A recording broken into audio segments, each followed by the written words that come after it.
시편 129편 한 절씩 교독하겠습니다. 이스라엘은 이제 말하기를 그들이 내가 어릴 때부터 여러 번 나를 괴롭혔도다.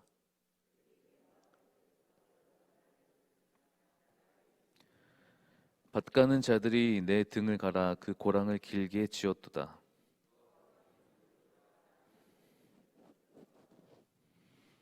무릇 시온을 미워하는 자들은 수치를 당하여 물러갈지어다.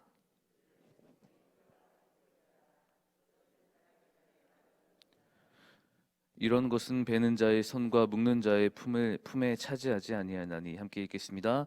지나가는 자들도 여호와의 복이 너희에게 있을지어다 하거나 우리가 여호와의 이름으로 너희에게 축복한다 하지 아니하니라. 아멘. 이번 시편은 시편의 특징을 잘 보여줍니다. 1절, 2절은 신앙의 원칙을 이야기해 줍니다.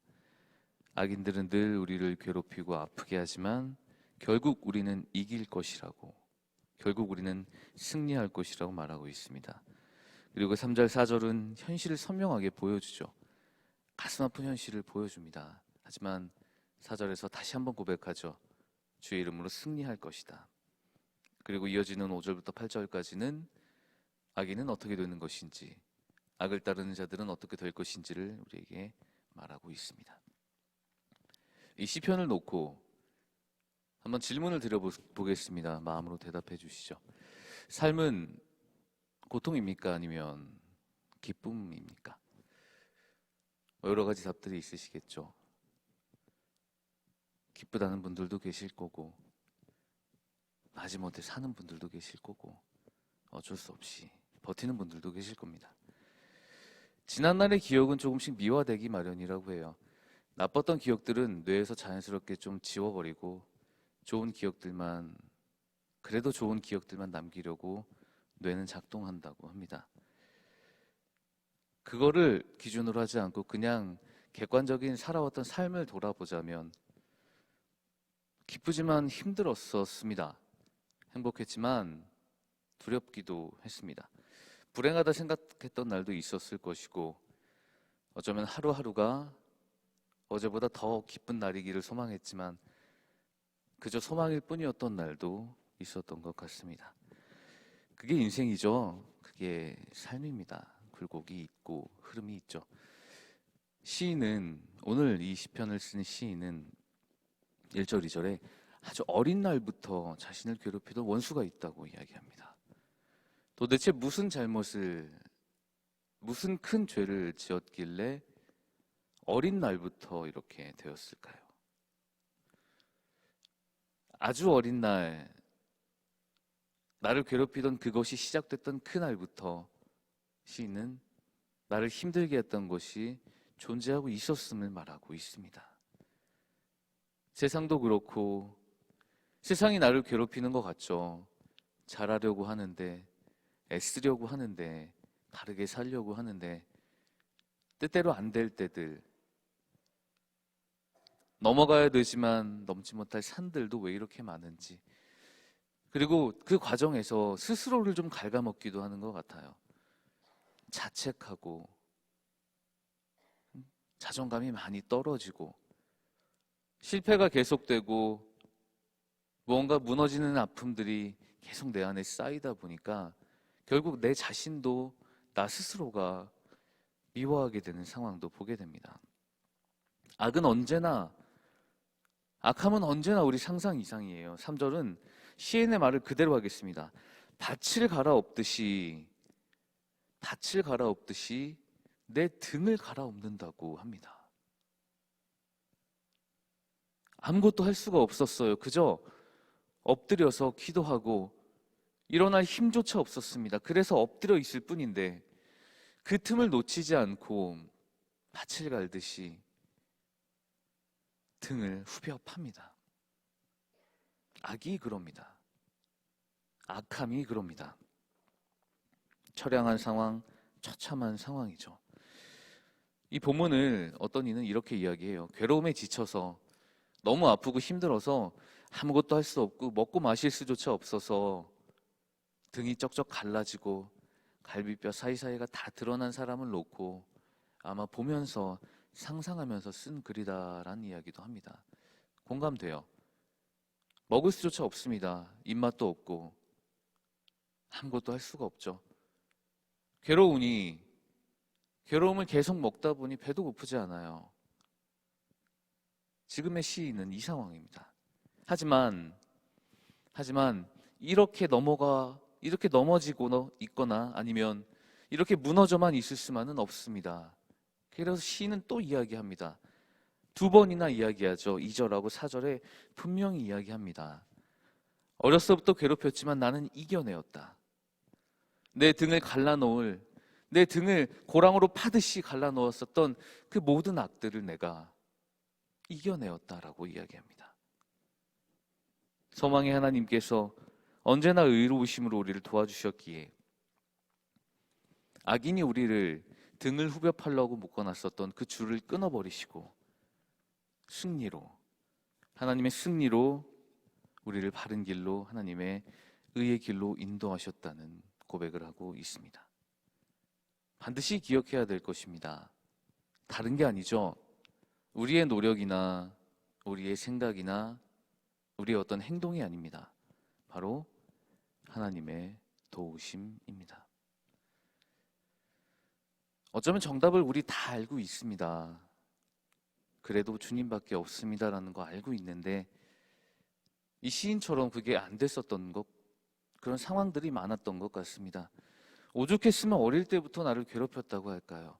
오죽했으면 그 시간이 계속돼서 아무것도 할 수 없을 정도로 무너지고 넘어져 있을 때 내 등조차 후벼 파고 있다고 이야기할까요? 하지만 그는 거기에서 멈추지 않았고 하나님의 의로우심을 찬양했습니다. 하나님께 내버 맡기는 겁니다. 내가 할 수 없음을 고백하는 겁니다. 내가 하는 것이 아님을, 내가 아니라 나를 통하여 하나님이 하시는 것임을, 그것을 알게 되고 그것을 전심으로 고백할 때 이 시인처럼 다 주님이 하셨다는 고백을 할 수 있게 되는 겁니다.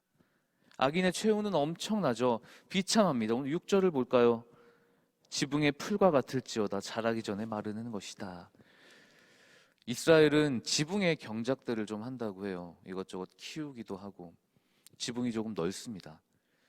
성벽이란 얘기 나올 때 그 성경 보시면 성벽이란 게 나오면 성벽에 진짜 실제로 집이 있기도 한다고 해요. 자, 그러니 소중한 곳입니다. 햇빛이 가장 잘 드는 곳이기도 하고요. 필요한 것들을 심어놨거나 혹은 엉뚱한 풀이 자라기도 하겠죠. 그러나 이 악인들은 그것이 채 자라나기도 전에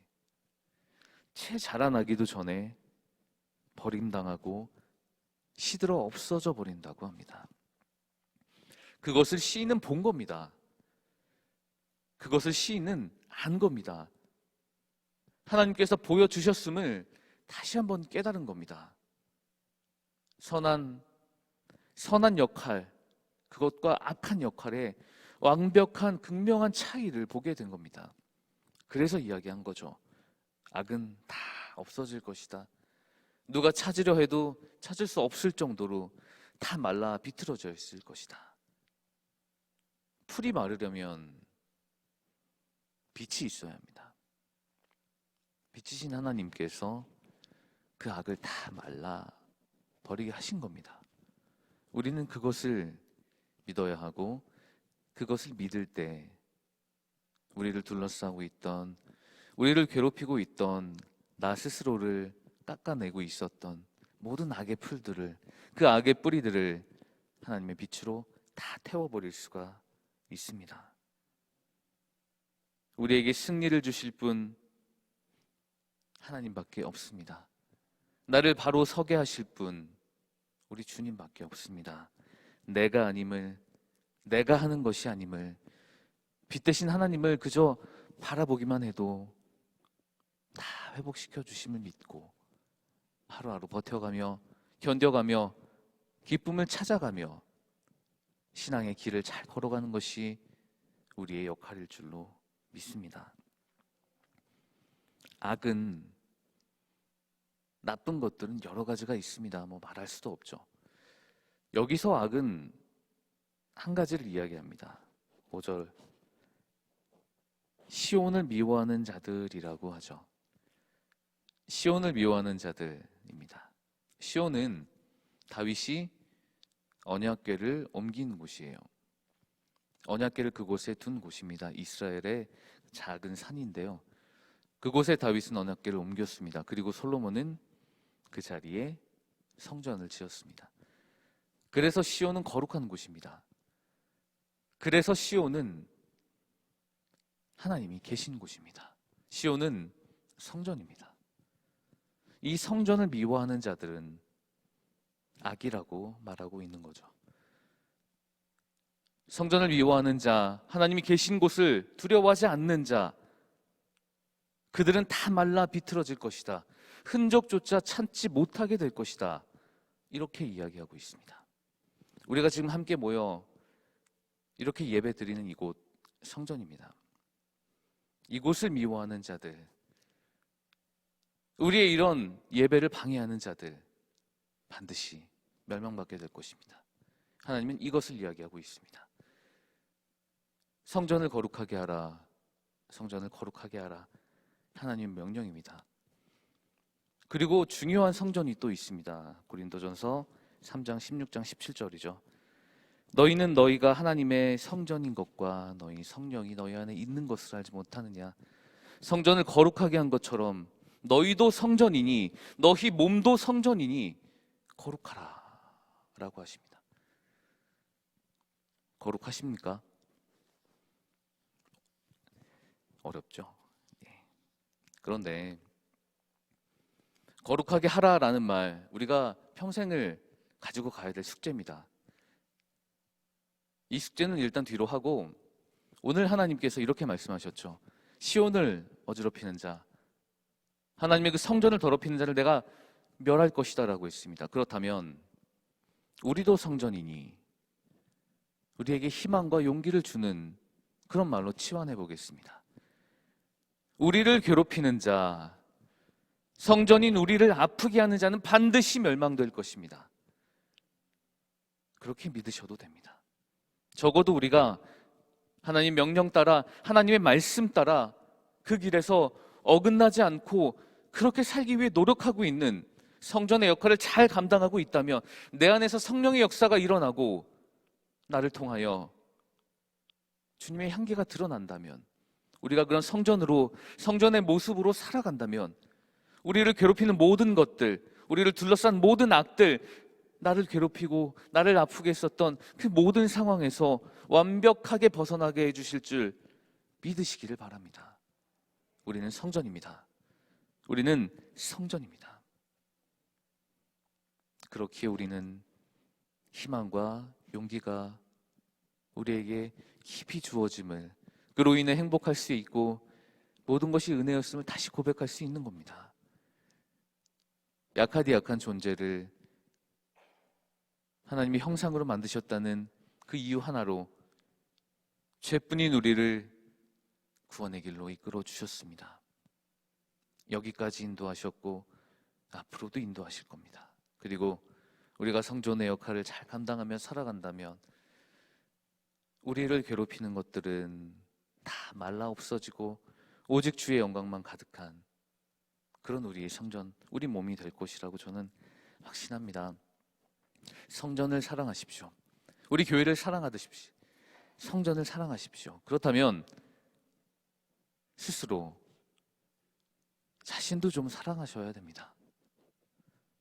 다른 사람 사랑하듯이 성전, 이곳, 이 예배곳, 예배하는 곳 성전 사랑하듯이 우리의 몸을 성전이라고 하셨으니 더 이상 자책하지 마시고요. 나 때문이라는, 내가 그래서 내가 잘못했다는 것들 다 내려버리셔도 괜찮습니다. 나를 사랑하셔야 됩니다. 분명히 말씀하셨습니다. 성전을 미워하는 자는 안 된다. 멸망당한다. 성전인 자신을 사랑하는 그런 넉넉한 마음을 자신에게도 좀 부어주셨으면 좋겠습니다. 많은 이들이 아파하죠. 많은 이들이 그것 때문에 아파하고 있습니다. 성전을 사랑하십시오. 성전을 사랑하십시오. 그럴 때 옛부터 우리를 괴롭혔던 많은 문제들은 다 흔적도 없이 사라질 것입니다. 그리고 성전인 스스로를 사랑하십시오. 오늘 하루 마음껏 사랑하십시오. 세상도 사랑하시고요, 성전도 사랑하시고, 그리고 오늘 하루만큼은 적어도 나 자신을 더 어제보다 사랑할 수 있는 넉넉한 마음을, 그 마음을 부어달라고 기도하시면서 하루를 칭찬과 격려, 그런 위로와 소망을 내 입술로, 내 생각으로, 내 삶으로 가득 전할 수 있는 우리 모든 충만한 교회 예배자들이 되시기를 주님의 이름으로 축복합니다.